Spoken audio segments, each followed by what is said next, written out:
एक वक्त था। एक गहरे समंदर के किनारे एक छोटा सा गांव विलेज आबाद था।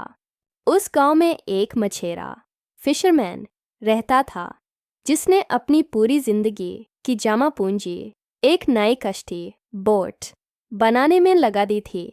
वो दिन रात मेहनत करता और ये ख्वाब देखता कि ये कश्ती एक दिन उसकी गुर्बत खत्म कर देगी। जिस दिन कश्ती तैयार हुई, वो उसे समंदर में उतारने ही वाला था कि अचानक एक खौफनाक तूफान आ गया।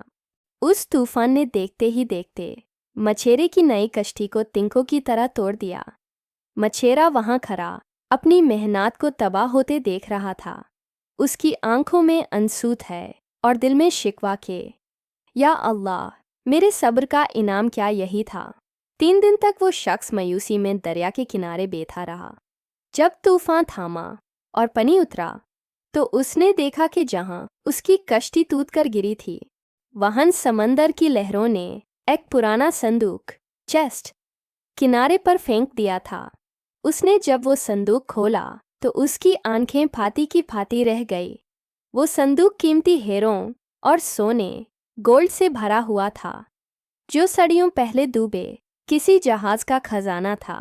मछेरे ने सजदे में गिर कर कहा, या अल्लाह, मेरी कश्ती तो बहुत छोटी थी, तूने तो मुझे पूरा समंदर ही दे दिया। साबाक लेसन, अल्लाह ताला बाज़ औक़त हमारी पसंदीदा चीज़ इसलिए छीन लेता है ताकि हमें हमारी सोच से भी बेहतर चीज़ अता कर सके। हमारी आंखें सिर्फ नुकसान देखती हैं, जबकि अल्लाह इनाम की तैयारी कर रहा होता है। सब्र का फल हमेशा मीठा होता है, बस हमें थोड़ा इंतज़ार करना सीखना चाहिए।